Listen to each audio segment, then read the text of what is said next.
leadership. And so I've been on the job now since July 2nd, and it's just a wonderful place to be, Minneapolis and in the state of Minnesota.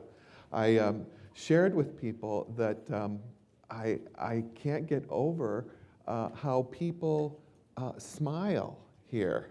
I walk to work, and I'm an urban dweller, and I take the bus, and I watch people as I'm walking down the street, and they all have this, like they're in a little reverie. They're kind of like, you know, a smile and very mirthful, and Professional joy. Professional joy, that's what it is.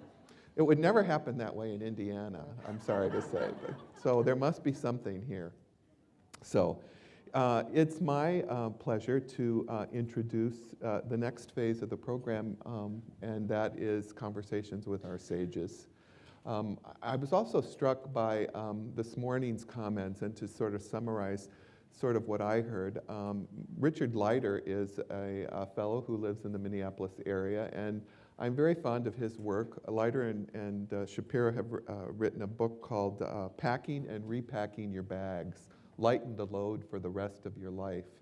And it is based on their notion and definition of what the good life is. And they define the good life as being in the place you belong, with the people you love, doing the right work on purpose.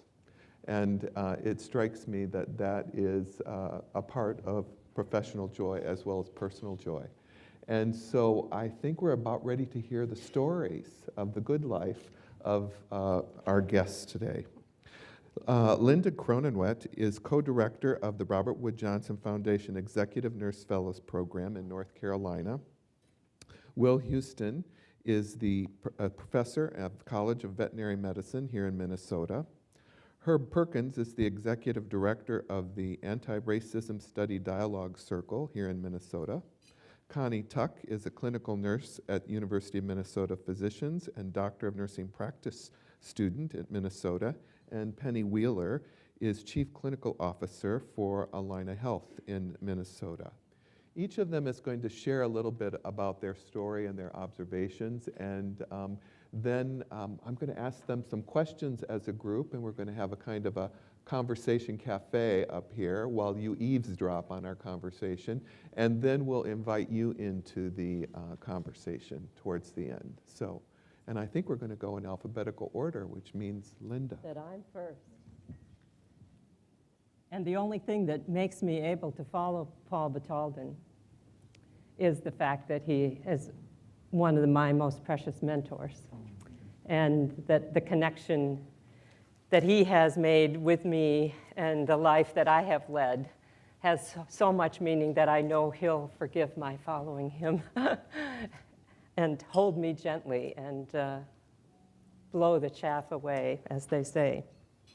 So a few images of joy just to give a flavor of my career. I remember still the tears that came to my eyes as a nursing student when I watched the first person give birth. Do we not all mostly remember that, right? And that I knew thereafter I would go into that practice because it meant so much to me. And that when I was at Stanford, that I could help Joan Baez breastfeed for the first time was one of my absolute thrilling joys. Putting my knowledge and skill and practice in something so meaningful to me in those 60s years. And then moving on to the first time you actually introduce a student to the practice that you love, and you watch that student gain that ability to put knowledge and skill together, and the episteme and phronesis and that he talked about this morning. I think we as health professionals have so much joy because we are always blending that knowledge and skill and attitude that we bring. And then learning to work with and through others as a career developed, and learning especially around patients. So a thread of my life has been my first quasi-research paper was about fathers in the delivery room because we weren't allowing them in when I was a young nurse, right? And then I went on to be a director of nursing research and practice at Dartmouth, and we were working, of course, on critical care visitation at the time, and then doing studies that would support allowing loved ones to have they're allowing patients to have loved ones present in the PACU and all those places. So it's been a thread of my life all the way through to try to have patients be able to have loved ones near them, and that's been a joy and a thread through it all. While I was at Dartmouth, Paul Batalden appeared and helped me see the wood in front of me. And that led to a lot of things in my life, probably. A deanship I was not expecting, for sure. A work for 7 years on trying to change curriculum to create the competencies that Dr. Batalden talked about this morning. And then, as I was stepping out of the deanship and stepping into a beginning phasing of a retirement, my new dean appeared, who happens to be here today, saying they're rebidding the Executive Nurse Fellows Program, and I think you would be perfect. Why don't you go for that? So I'm thinking of a life of things that have appeared at the right time, people that have appeared to me, people that have looked at me and said, you know, I think you could or should do this, even if I didn't always see it myself, and almost all of that being characterized by surprise, that someone would think I should and could do that, but then joy in serving that larger purpose, whatever that might be. So that's something about me. So in the charge to think about, well then, what was it that helped create joy in this career that has been so meaningful to me? Certainly, the themes that have come up already this morning, obviously making a difference in the world, and most of us who are health professionals have that joy all the time because every patient, every day, we are making a difference there. And then, of course, for a school to be part of its legacy and history, incredibly meaningful. To change, to lead a national initiative, incredibly meaningful. So being associated with big ideas and a purpose much, much, much larger than oneself, I think is incredibly joyful. It also helps, I think, to have the ideas that are the source that you're following, the thread you're following, be something that elicits passion in you, as the fact that I want my loved one by my side wherever I'm getting health care because I know we all can't protect them, right? And so those threads that I can follow give me joy and give me passion, and I think that those contribute together somehow. That's very important. For me, I have derived joy from the fact that over the stages of my career, I have experienced each point of that triangle that he talked about this morning. I've experienced that joy of improving patient care. I've experienced the joy of working in quality improvement and making system performance better. And I've experienced the joy of trying to make health professions development better. And now I get to experience this joy of people asking me to come and help open their conversations about academic practice partnerships because I've walked those paths and seen the incredible work on all those sides. So that's been important to me. I think it's been important that I've had work that attracts both my head and my heart, that it presents enough cognitive challenge, because that is something I enjoy and like, so that I'm faced with that, but it also requires the connections and the strong collegial relationships with others in order to actually get it done. And the summer camp that Dr. Batalden led for 15 years, for many of us, was a place of incredible joy across the professions, learning about how to be better leaders ourselves. I got and get tremendous joy from mentors, but certainly as the stages pass, you get joy from mentees. And I'm glad you're here to represent that stage, because now, of course, one is charged with handing off these passions and these threads to the next generation, and to see them step up and take that thread and be willing to follow it further beyond you is just an incredible joy that will come to you someday, too. I thought a bit about the day-to-day sources of joy, and some people brought that up this morning, about either accidentally landing in or consciously choosing or having people choose roles that are a fit between what the job actually requires and what your unique strengths are, right? So having something that makes you want to get up in the morning, creating a life that means your endurance is sufficient to do the work with the joy that you would want to bring to it.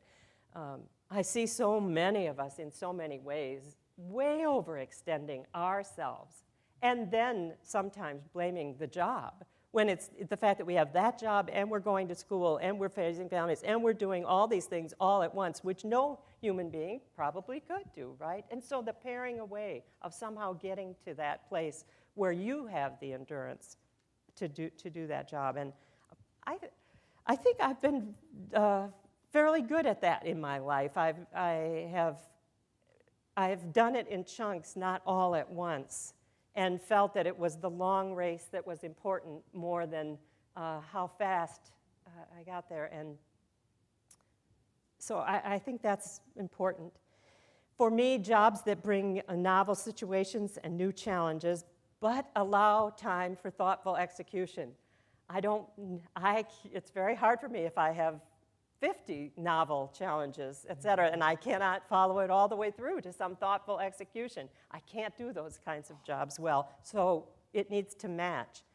On the personality assessments, I'm sort of right halfway in between introvert and extrovert. So I need time alone and in some form of solitude, and I need time in et cetera. But I think knowing enough about ourselves, knowing enough and having enough people who actually tell you your problems if you don't realize them is another critical thing. I think of having to learn about self along the way. I'll never forget the first person in my 30s who said to me, Linda, whoever told you the world was fair? I think they'd heard me say, that's not fair, enough times that they thought enough of that, you know.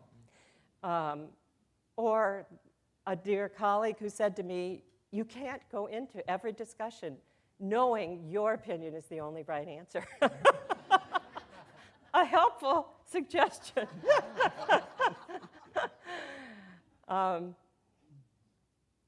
The changes that have come through summer camp and the ways in which adult learning is taking place more, like as we did this morning at the tables, that allow you to reflect and allow you to learn in a way maybe some of us didn't so much early on.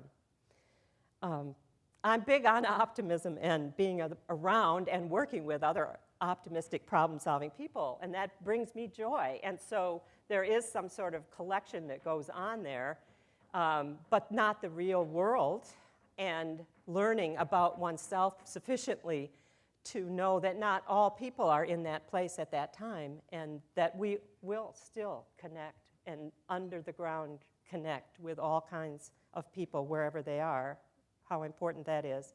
For me, desiring some level of independence, I think maternity nursing attracted me as well, because maternity nurses cared for the patient all the way up to the delivery, a lot of independence, and that was joyful. So that match, I think, somehow fits into this. I'm not sure how.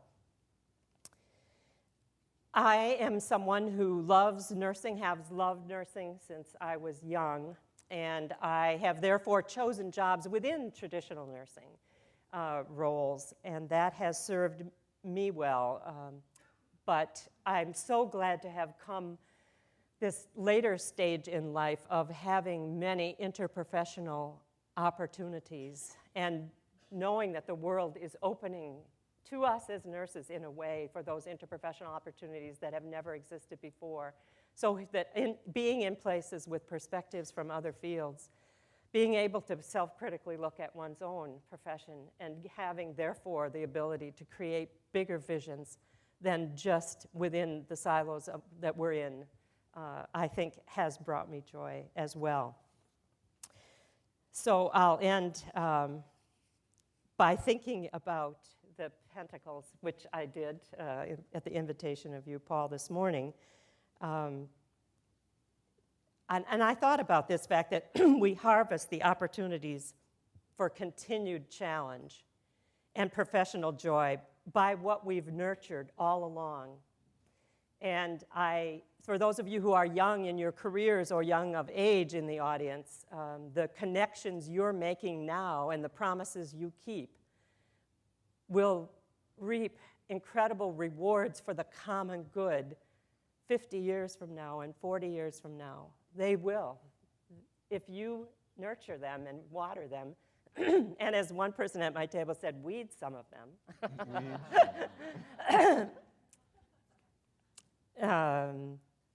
After many seasons, so many different harvests that you don't expect come in.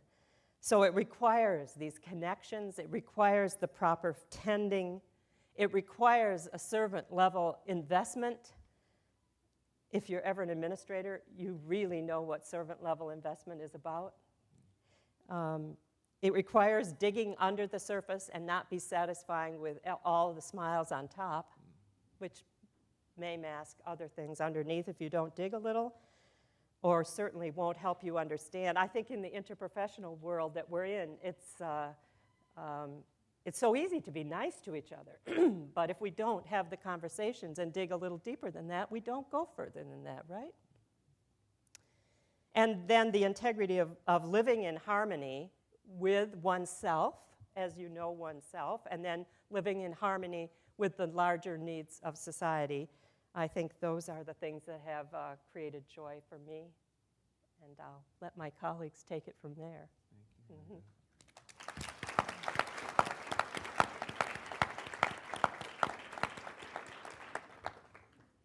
Well.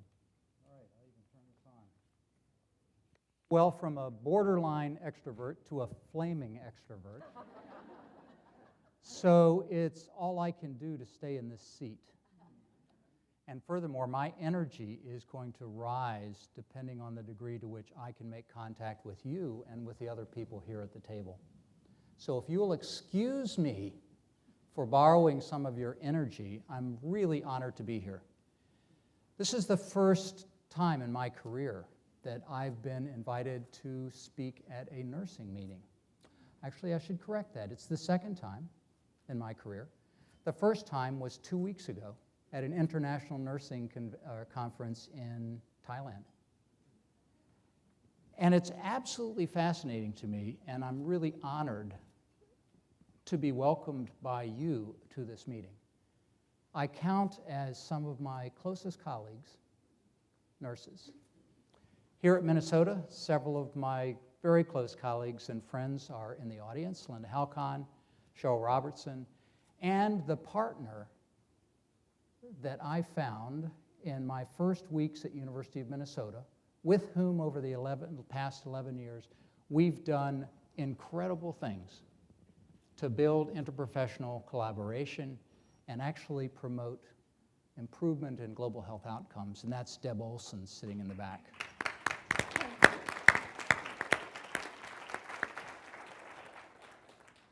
Okay, so I'm an ENTP, which means I jotted down my notes as we were this morning, as I was sitting at the table. And I thought I wanted to take the opportunity. I was introduced as a professor of veterinary medicine, which indeed I am. I also have an appointment in the School of Public Health. Now, several of you, I was honored that you came up, and when I was introduced, you said, "Oh, let me tell you about my pet." And I have at home, we have 6 dogs, and I have 10 cows, and we have 2 horses, and so these animals are a very important part of my life too. And let me share with you the oath that all veterinarians take when they graduate in the United States. I solemnly swear to use my scientific knowledge and skills for the benefit of society through, and there are 5 things. Actually, it's the only time I believe in veterinary college in which it's not multiple choice. So it's all of the above 5 things. Protect animal health, relieve animal suffering, conserve animal resources, promote public health, and advance medical knowledge. So every veterinarian graduating in the United States makes a commitment to public health. We are, I believe, the closest health profession to nursing. And the reason I say that is that, like nurses, we study individuals and populations. Like nursing school, we talk about treatment and prevention. And like nurse education, we deal with both the patient and the family. And then, like a pediatrician that's out in the audience, or those of you who did pediatric nursing, most of our patients can't talk. But I feel a great kinship to nursing. So with that, let me share with you, I want to talk about 3 points. Number one is that this professional joy, this journey that we call professional joy, I believe is a conscious choice. Point number one. Point number two, there's no I in joy. There's no I in joy. It's not about me. Point number three is that this journey is not easy, not always pleasant, and it has a bit of Minnesota roads in it. You know, it's either winter or road construction. So I need to tell you that I found that my professional joy has in fact increased in part because of the potholes that I've hit, when I've veered off course, and the colleagues that have helped me put things in perspective. So let me start then with conscious choice. I was raised in a family which was really instilled in me from a small child that my purpose in being here in the world was to make the world a better place. You know, I had a service responsibility.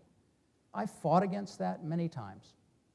I said, by God, you know, but why should I be responsible? And yet, over time, I learned that the secret that my parents and grandparents were sharing with me was really the key to professional joy in what I chose in terms of healthcare as my profession.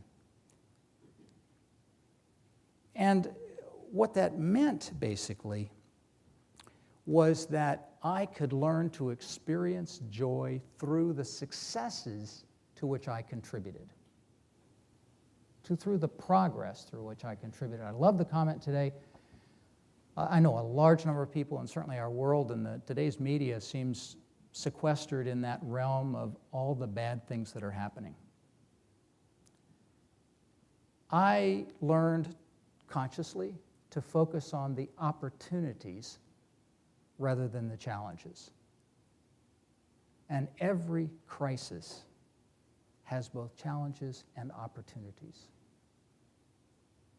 And by focusing on those opportunities, I found that I, as an individual, and we as health professionals can make a huge change, not only in Minnesota or the United States, but globally. And I honestly believe, and it's been demonstrated multiple times in my career, that an individual can make a difference.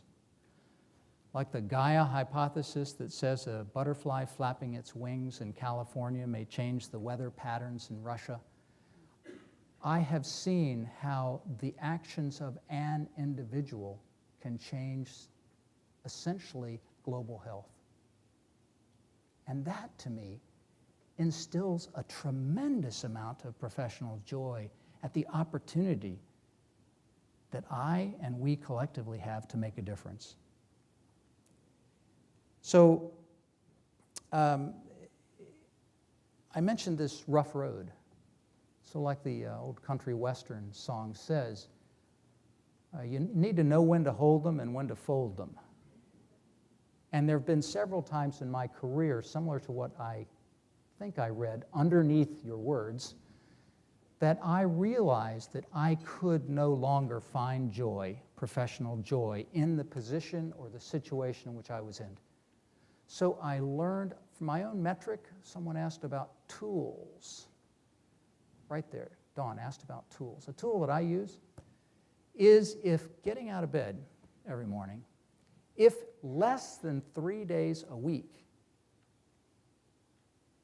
I feel that I'm going to work because I can experience professional joy and make a difference.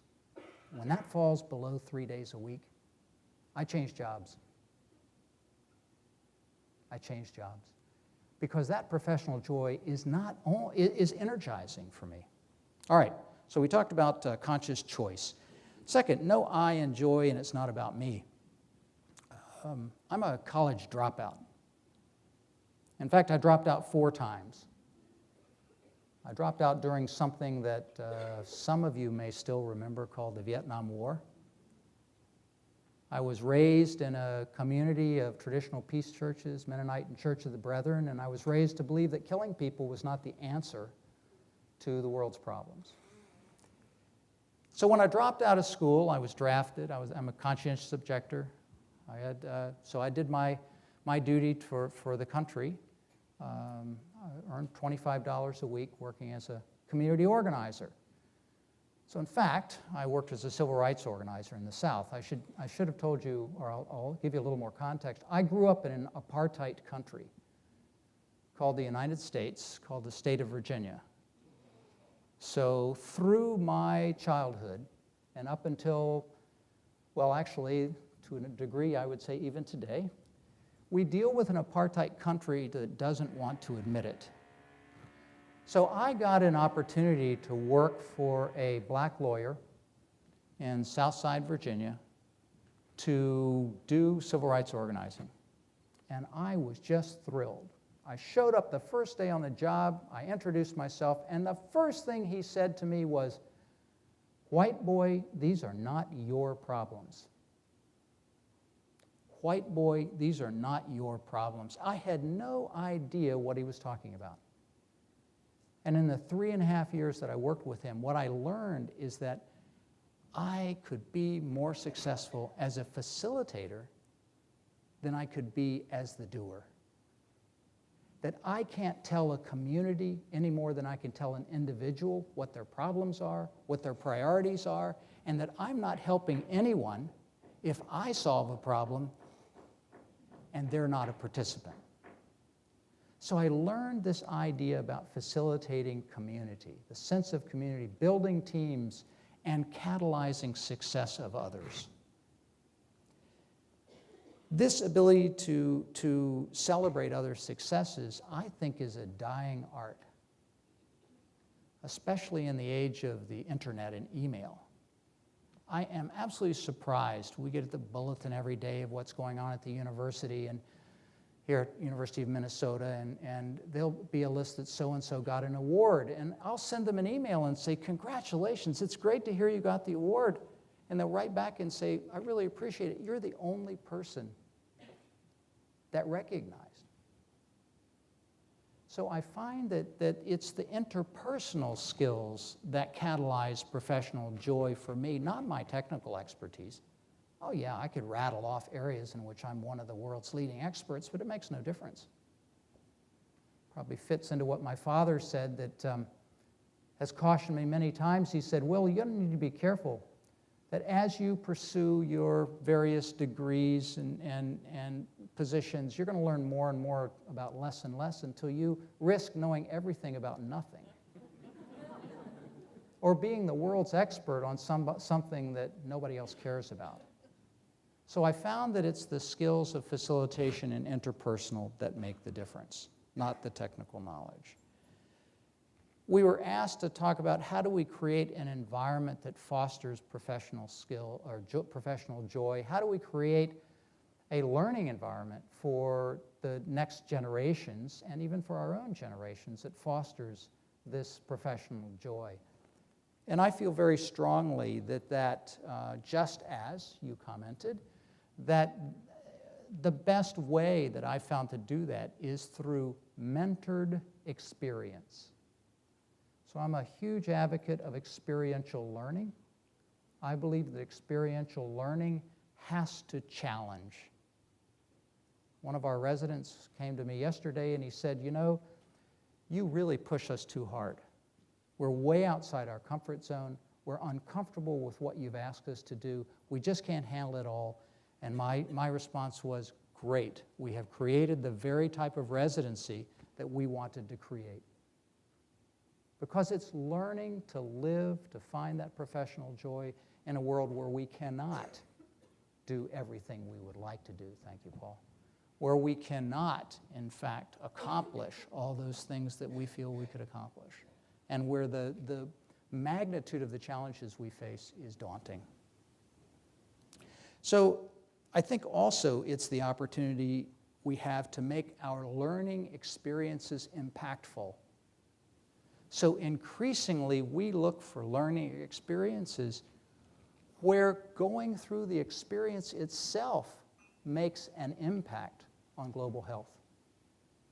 So putting the students in a situation where what they're doing actually means something, as opposed to what they're doing just be an exercise that has no meaning in and of itself. And finally, I found that one of the most illuminating experiences I can offer those with whom I have the pleasure of working is to help recognize or understand the profoundness of a concept called wicked problems. For all the Lutherans in the room, this isn't about good and bad, evil and just. This is it's a term from design and engineering.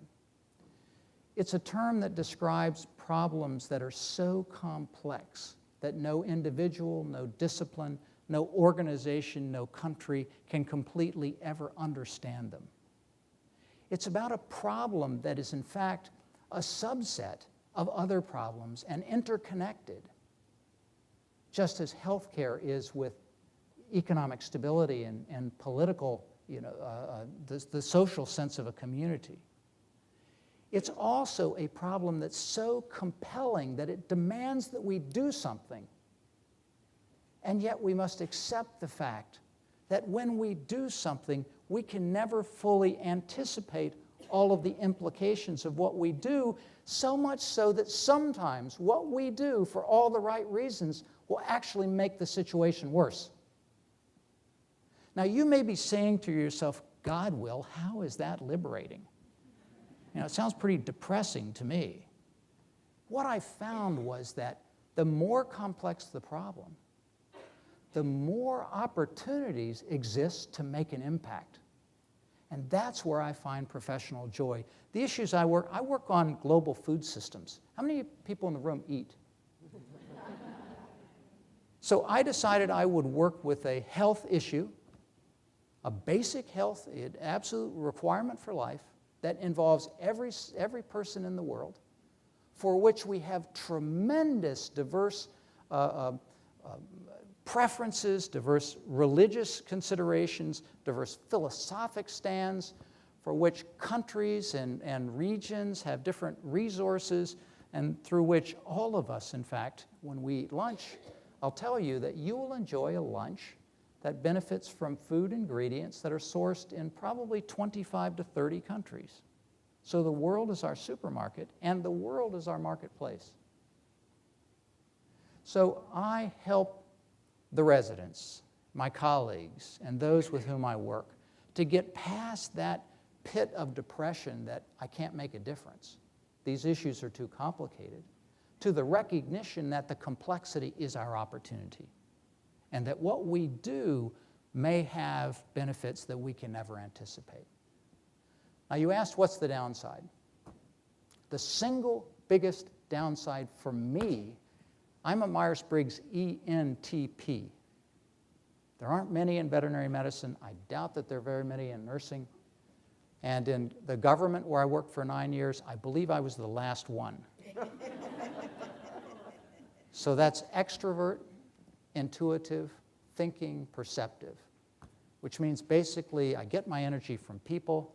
I use intuition, and yet I was trained in science.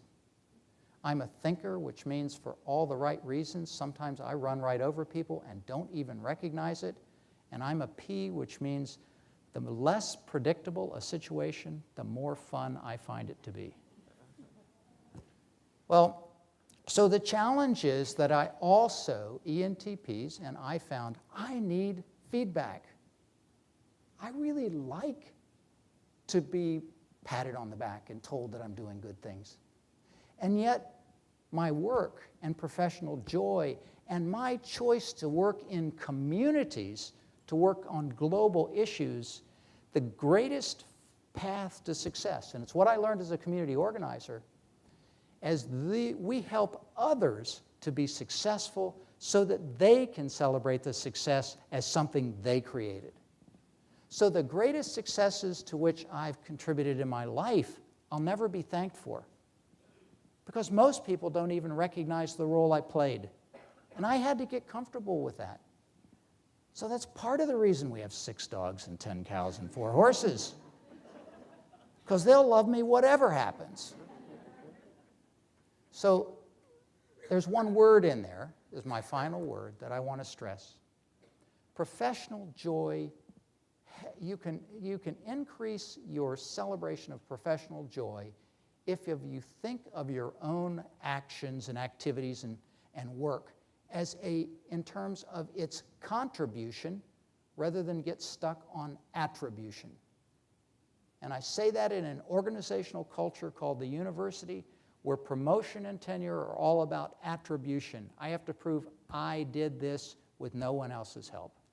It's the soloist approach that's still taught to a degree in veterinary medicine that we still struggle with in many of the healthcare professions.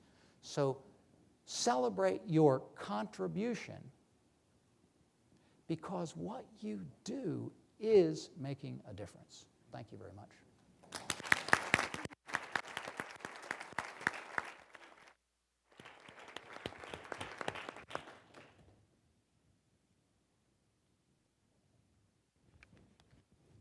Thank you for inviting me here. I wish to share a few thoughts, but recognize that we have a connection. We have a connection through my sister, who is a retired RN, and my daughter, who is a doctor of internal medicine. And also we have a connection because we are concerned about healing. We are healers.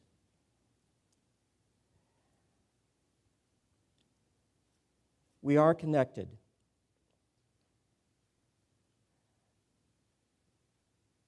For me, professional joy often starts with a question of deepest concern posed to me by another.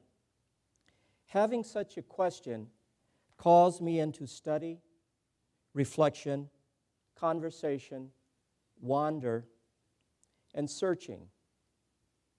Searching for patterns that will lead to a gestalt. Having such a question energizes me, challenges me, brings me into acts of creation. Professional joy arises mostly for me when I feel confident that my creative response will be abundantly rewarded, abundantly supported by my life experiences and acquired knowledge. That what I do has a potential to make a difference, and that I can trust my intuition as a sure insight that what I'm about will be of benefit. I recognize that, in my case, my powers of intuition are based on gifts of attending to cues, attending to voice and eyes and other gestures, and in particular, the context in which I'm in. So I'm always surveying the context for what cues may be offered to me. And I take this as a gift that I use joyfully in my professional work.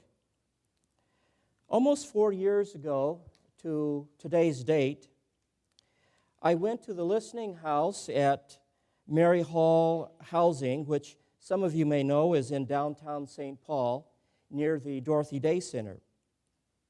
I had recently come to the Mary Hall Housing, a homeless shelter supported by Catholic Charities as an intern chaplain, and I wanted to know the surroundings not only of that immediate neighborhood, but the listening house in particular, where the men and women spent their time for a good part of the day because they had to leave Mary Hall at about 7 o'clock in the morning and return at some point in the evening, so they had to be out for most of the day. I went into the building, found some playing cards, some dominoes, some were sleeping, some talking over the phone, some surfing the internet. It was really a beehive of activity. Actually, one man was actually getting a haircut from another right in this large assembly. This was a community of caregiving.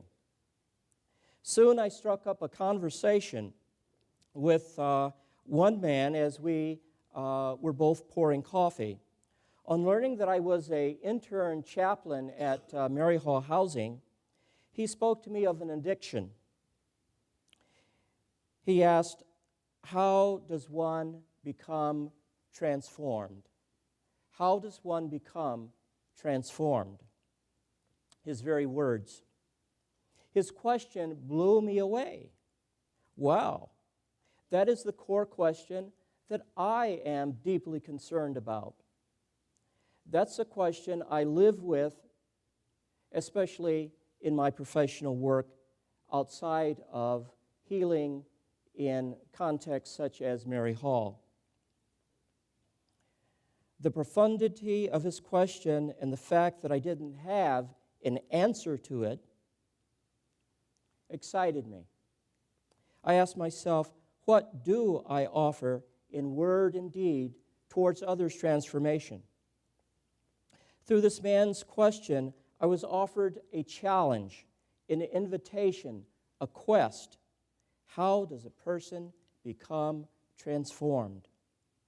One of my first efforts in seeking a satisfying answer to that question was to write a short essay.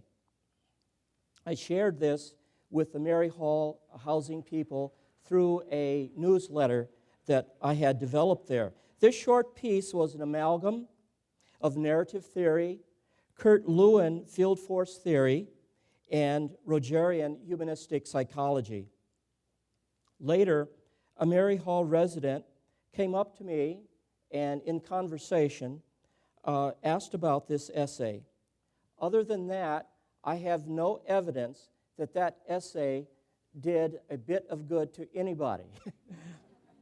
But for me, it was very important to put something down on paper, at least, to give me an opportunity to reflect on that issue. While all this was taking place, Marjorie Otto, my ASDIC business partner, and I were redeveloping the ASDIC program. The letters ASDIC, sometimes called ASDEC, the A is for anti-racism, then the next is anti-racism study, dialogue, circle. We began to ask how we might bring people to talk about the issue that remains at the center of this nation's brokenness: racism. Racism we understood as an ideology supported by personal and institutional practices, a social arrangement at the core